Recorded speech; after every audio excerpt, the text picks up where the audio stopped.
it's a pleasure to be able to say nice things about predecessors in person.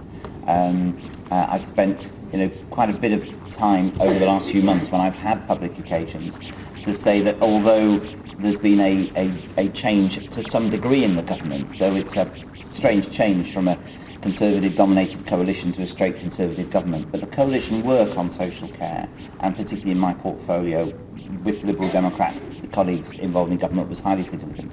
And both Paul and Norman made a huge contribution to the sector, and I'm aware that from the time and effort that they put in, they have given me, on the one hand, a very good base from which to work in terms of demonstrating the engagement of government, and of course made my job much more difficult because of the way in which they did their job, and they did it so well. It's much easier to follow colleagues who are completely useless because you have much more opportunity to demonstrate that you're doing something different. It's rather harder to follow colleagues who are well thought of in a portfolio area, and both Paul and Norman did a great job, and it's very nice to be able to say that in public. I have Norman haunting me all the time anyway, in the House of Commons, so I'm always seeing him and having to say this, so it's rather nice to have you here as well. So thank you very much. Let me run through some prepared remarks, and then we'll have an opportunity for some more questions. I'd like to congratulate UKHCA on arranging the conference. The programme, as well as keynote speakers, should ensure a lively debate on the most important issues facing the sector today. This is the first time I've been introduced to a number of you in this room, so just a little bit of background. I have moved probably the least distance in the years since Back to the Future 2 was made than any of my colleagues. I've moved 2 feet in 30 years. That is, 30 years ago today, I was sitting behind the Secretary of State for the Environment, Kenneth Baker, to whom I was Parliamentary Private Secretary, and this afternoon I will be moving 2 feet forward to stand in front of the dispatch box myself to talk about the devolution aspects of the healthcare aspects of the devolution bill. I think that's a record. I don't think anyone else has moved less than 2 feet in 30 years, so it's some sort of record. In the intervening time, I have done a variety of things in government. Most recently, I was in the Foreign Office. But 25 years ago, I was Minister for People with Disabilities, and enjoyed that role very much. I'm actually thinking about the perspective business. It's interesting. There's not many ministers who come back after such a length of time, sort of 20 years, not 25 years, to an area and see the changes that have been made. It's neither a utopia nor a dystopia. In that intervening time, we have not gone to columns of people, milling about in our city centres in desperation, nor is the care for people who are vulnerable as good as any of us would like it to be. But it's better than it was. In the area of social care, as in disability, as in mental health, there is a benevolent ratchet that moves in the right direction. It doesn't always move at the speed that people would wish it to. And the pressures in the sector are significant. And we have to work very hard to make sure that that ratchet doesn't go backwards. But things are better than they were for many, many people. But the pressures and the growing number of people mean that the challenges never get any less, and they always need to be faced anew by any new incoming government and any new generation, and that's where we are. But I enjoyed my engagement with care and disability in the past, and very much looking forward to working in the sector now. By 2030, the number of people over 85 will more than double. Something that should be celebrated, of course. It's too easy to get into the habit of looking at old age as something that's bad news and costly. But it's not. It's good news for many, and we should value that. But it does bring challenges. More and more people will be living for a significant period of their life with multiple conditions, and will need significantly more care and support. Our aspirations and expectations of care are also changing.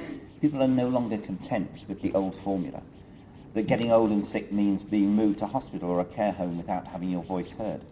We know that there is an increasing desire to live at home for as long as possible, as some of the film clips you've just seen have said, to maintain healthy and active lives and play a meaningful role in society.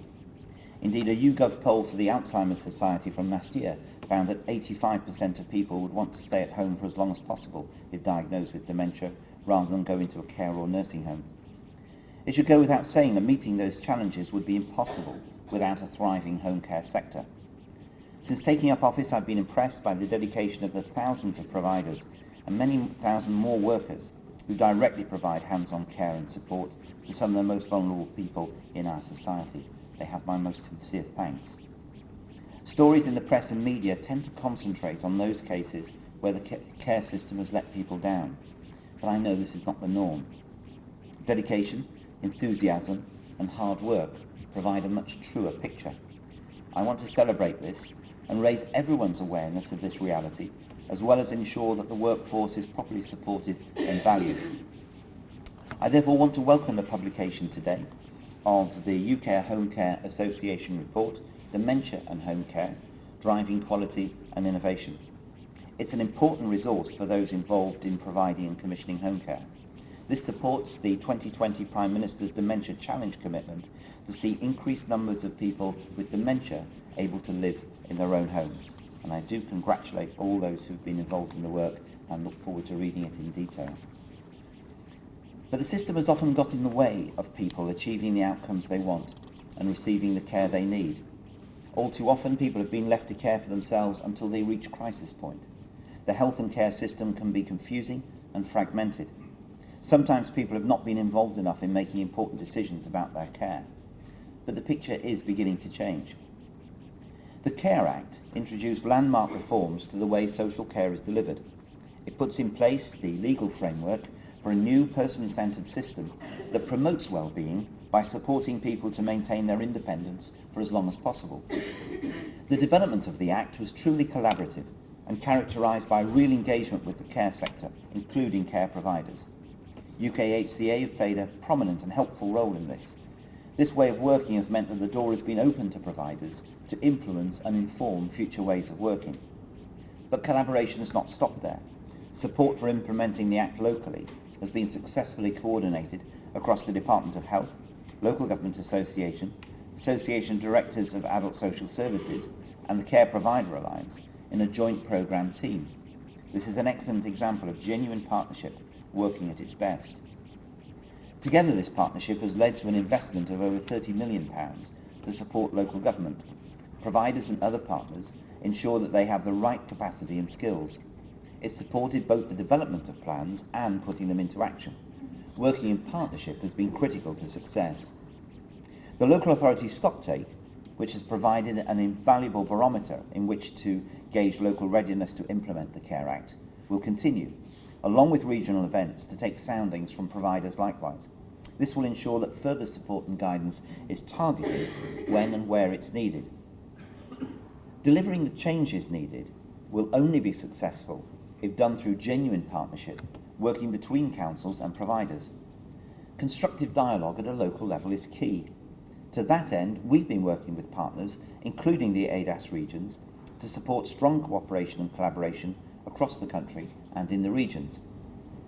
But keeping people at home ultimately requires a vibrant and sustainable home care sector, one that is capable of delivering high-quality services when and where they're needed. The sector has made great strides over the last few years in rising to the challenge. Since the introduction of the CQC new tougher inspection system last October, of the home care services rated so far, the vast majority, around 70%, have been rated as good or outstanding. This is very encouraging to see. I know only a small proportion of home care services have been rated to date. I'd recommend that those of you who manage services that haven't yet been inspected have a look at some of the inspection reports of services with good and outstanding ratings. They describe good practice, helping to improve people's well-being. These robust new ratings are making a difference. I'm pleased to be hearing from CQC that many services that have been rated as needing improvement have indeed shown improvement when they've been re-inspected. The new ratings are also key to helping the public and commissioners make good choices about care. But I'm keen that we do more to ensure good quality, compassionate care is showcased and that those delivering it are rewarded. Effective home care rests on the people who deliver it. We're committed to supporting growth and progression in the sector to meet the increasing demand for services. But we want the right people with the right skills, knowledge and behaviours to deliver quality, compassionate care that people need. This is one of our biggest challenges. We recently launched a new recruitment and retention strategy. With Skills for Care Help, the strategy will support the adult social care workforce. It'll look at improving retention in the sector, encourage better recruitment practices, and raise the profile of adult social care to attract more of the right people to work in the sector. Pay is, of course, an important contributing factor in this. So I hope you will join me, and I was pleased that Mike mentioned it, in welcoming the Chancellor's announcement earlier this year around the introduction of a new national living wage. But clearly, if we are to have a thriving, sustainable sector, the costs of the national living wage need to be factored in. Since the budget announcement earlier this year, officials from my department have been engaging with the care sector to understand the impact on providers arising from not only the introduction of the national living wage, but other market pressures. I'd like to take the opportunity to thank those home care providers who came forward to submit evidence in confidence to support this process. It's been truly helpful. We'll all find out what the funding settlement is when the Chancellor stands up in the House of Commons to deliver the autumn statement, and I'll know at about the same time as you will. But this is not just about future pressure and strains. The sector is already facing challenges and risks. Profit margins are squeezed, investment is hard to attract, and sustainability is a real concern. I've heard the reports that an increasing number of home care providers are considering leaving the market, not out of choice, but because they feel they can no longer keep going at the current rate. This is extremely worrying. You pull no punches with me, and I'm pulling no punches with you in saying that I understand this. CQC's annual State of Care report, which was published last week, confirmed what we've all known for too long, that despite performing admirably, the sector is under real strain. But we also know that the landscape is very diverse. Prices and fee rates vary hugely across the country. It's not always the councils with the least means who hold down the fees the most. The challenge is to make sure that money allocated for social care ends up where it's supposed to, where it's really needed. We're working with ADAS to develop guidance for councils in this crucial area. It will support them to engage with providers, to understand what the actual costs are when negotiating fee levels. And most importantly, it should sound the alarm when fees drop below a level that's undermining overall sustainability in the market. We'll be seeking to engage the sector in this work, including home care providers. I know your expertise will be invaluable in developing a framework that drives greater transparency in fee negotiations. But we can't stop there. As much as this is about prices and fee rates, it's also about tackling poor local practice and encouraging genuine transformative approaches to market shaping and commissioning. We've published guidance to support councils in their market shaping activities, particularly around engagement with smaller providers. This guidance showcases where councils are starting to do things differently. For example, Leicestershire Council run an Empowering People Innovation Challenge programme, which includes bursaries and a network to give their providers the space to innovate and work with the council to develop new and more personalised ways of caring. Commissioning for Better Outcomes, developed collaboratively with ADAS and the LGA, is likewise a genuinely innovative tool to help local authorities improve the way they commission services. A set of standards that councils are encouraged to use to review how effective they are and help drive improvement. It focuses on encouraging councils away from buying time and task services to genuine person-centred outcomes-based commissioning by building on best practice. I'd like to personally thank UKHCA, in particular Colin Angel, the Policy Director, for being involved in this process. Colin's knowledge and insight, as well as his practical involvement in developing and testing the standards, has been invaluable. But transformation of commissioning is still in its relative infancy. My department will continue to work with the sector to support commissioners improve and transform local services. To improve market sustainability, we must consider how support for local areas can be best complemented with work at the national level. For the first time, the government will articulate and publish its ambition for the adult social care market over the next 5 to 10 years, a national market position statement to sit alongside best practice in this area locally. This will give businesses and investors the reassurance they need to commit to this growing and vibrant sector. Over the coming months, we'll look to engage the sector on what this statement could usefully include. At the same time, we know that improvements in social care cannot be achieved in isolation. We need to be looking at the bigger picture. Greater integration between health and social care should allow services to be designed and delivered in a person-centred, coordinated way. It will help resources be used more efficiently, in particular by reducing avoidable hospital admissions and facilitating early discharge. The 5.3 billion Better Care Fund has been a real driver to better integration. We're starting to see real differences to how services are provided on the ground. For example, in North Kent, using their Better Care Fund, all health and social care organisations have agreed to join up services to achieve a target of 10% reduction in emergency admissions.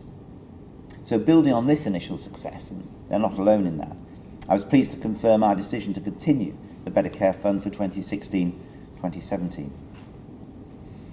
I hope you will use the opportunity that this conference allows to go out and speak with your fellow professionals, share ideas, difficulties and form solutions to common problems. While there are challenges up ahead, I'm confident that the sector contains the motivation, drive and ingenuity to continue delivering excellent person-centred care that people want both now and in the future. And I, like my predecessors, are committed to working alongside you throughout the rest of the year and beyond, and do everything in my power to boost the profile of social care and give people the sense of value and prestige that they truly deserve.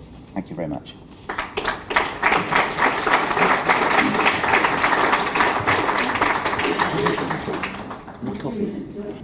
You've very kindly agreed to take a couple of questions. We don't have time for a couple, but if you would like to ask an extra question, please put your hand up.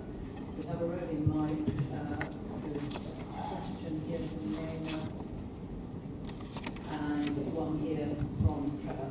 So we'll take two questions together. Thanks. Alistair, from you on. Ray Summerson, Group Chief Executive of Homecare and UKHCA board member. Given the comments you just made regarding the importance of sustainability and also the financial stresses and practices of local authorities and commissioning, is it not now the time for the Secretary of State to look to appoint an inspector for standards to look at the local authorities' commissioning practices and their duty under care? Okay. Yes. Trevor Rockback from Homestead Senior Care. We're a global organisation. About 3 years ago, we did some integration activities between health and social care, reducing emissions. We saved rural PCT about £1 million in 10 months. We did the same work in Australia, Canada and the US. In all three of the countries, what we did has been rolled out there because the savings were huge. In the UK, it stopped because we had funding issues between that lack of integration there. And there's lots of talk about integration, but I'm not actually seeing it on the ground. So what guidelines can we give to local authorities and to those local commissioners to actually make it a reality? Okay, let me take both and start with the commissioning first. We've got powers to ask CQC to get more involved in commissioning. I think at present the thinking is we want CQC to do the work that it's already mandated to do and sort of keep these powers in reserve. But I'm interested in the commissioning side. On a number of occasions when people have been in to talk about issues in the health service, commissioning has come up. And I've asked, who trains the commissioners? How good are our commissioners at what they do? Is there a tendency to risk aversion? Are some of them inexperienced in the work of actual commissioning? Now, we maintain a very good look at what commissioners do. I think at the moment, the reserve powers are fine, and if we find something that the CQC should be involved with, if it's really evident there's very bad practice in a particular area, then we can ask CQC to get involved and do something. And I wouldn't have any hesitation in using those powers or asking CQC to do that, because I don't think ensuring that the commissioning part of the process can possibly be left out of a determination of the best sort of quality. So we're always on the lookout for that. Perhaps with that sense, then when people are engaging with commissioners, engage with them on the basis that if something goes badly wrong at their end, they will be under the same sort of scrutiny as anyone else. And accordingly, that should help lever up their standards and their responses. And I would be, concerned if commissioners felt in any way that their part of it was to make their decision and then they were scot-free out of the way. I don't think that's the case. So where there is clear evidence of failures in commissioning, if people might be put at risk, then I know that the Secretary of State would be interested, as he'd have to improve work to be done here, but we would look at it. So that's the sense with commissioners.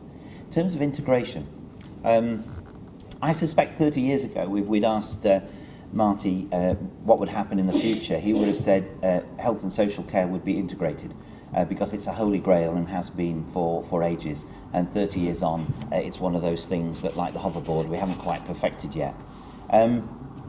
It's difficult to know at the moment what more we can say and do about this. We have a clear determination over the next 5 years, and it's one of my roles, that we should see this integration at work. The Better Care Fund is there, and the determination of government is very clear.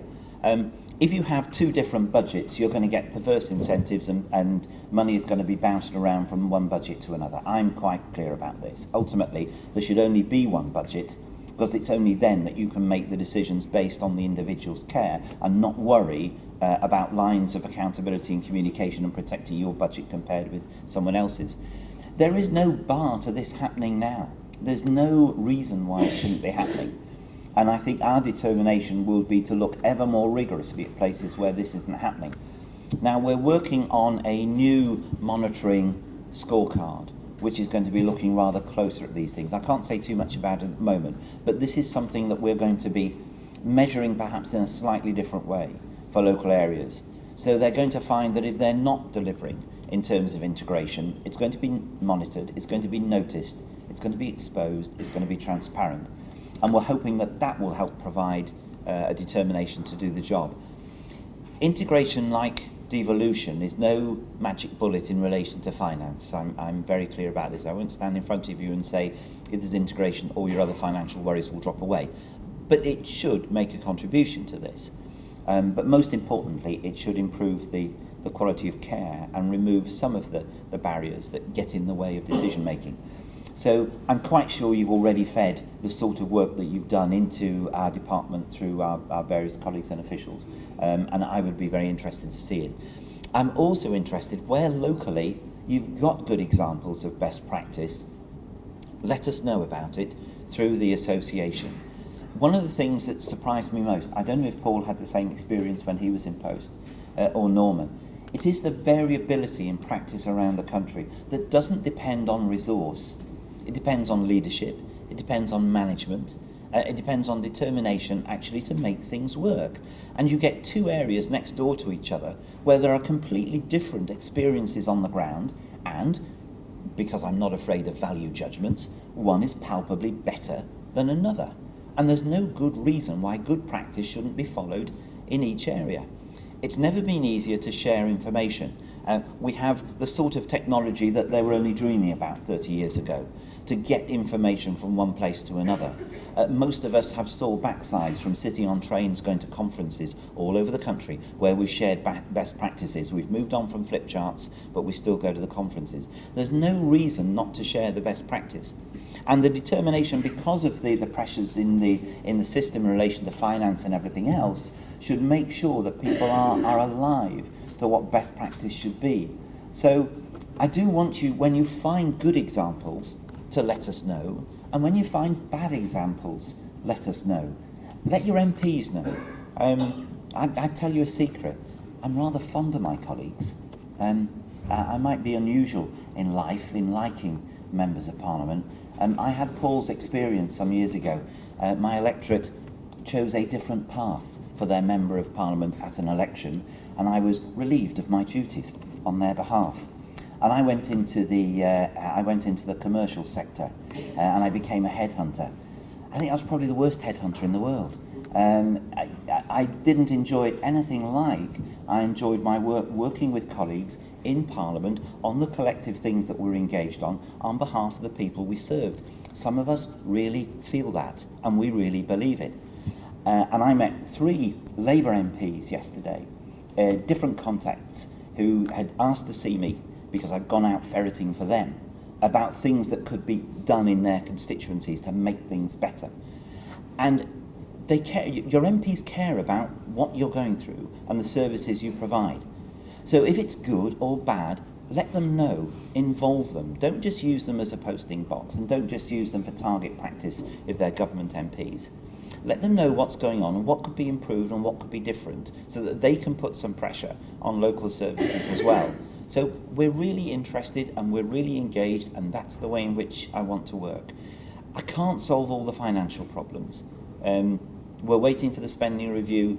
You can rest assured that colleagues in the department have done as much as we possibly can to make the Treasury well aware and the Chancellor well aware of the pressures in the sector. But no matter what the settlement will be, the need for best practice, the need for better integration, the need for better decision making will still be there, and the need to look through new ways of working will be just as strong in 4 or 5 weeks' time as it is today. So it's a process I hope you're engaged with, and do see us as partners in that process, whether it's in terms of integration, whether it's in terms of keeping tabs on commissioners. Thank you, Minister. Just before the Minister leaves us, can I just have a show of hands? How many of you have actually been involved in better care fund initiatives? Whoa. I think there's a bit of a message there, Minister. Yeah, there is. Go looking. 2 hands up. Go looking. Go knocking. If you've got a wellbeing board, I know that their powers are very limited, but they ought to be a sounding board. Health Watch, get engaged with some of these and ask them what's happening in their area to make sure that those who are involved with commissioning, whether it's local authorities, whether it's the NHS, are involving you. And if they're not, why not? You've got to use your voice as well as me, because your voice is more authentic. You've got the experience, you're doing the job. So make sure some of the other people involved in this know about what you're doing and what contribution you can make. And if you find bulwarks and blockages and officialdom getting in the way, Bridget is more than capable of coming to my door and passing on the information. So use your association as a conduit to that. Use others, but I will listen, because I'm following 2 predecessors who listened and built up a good reputation. I want to continue that, and we will do what we can.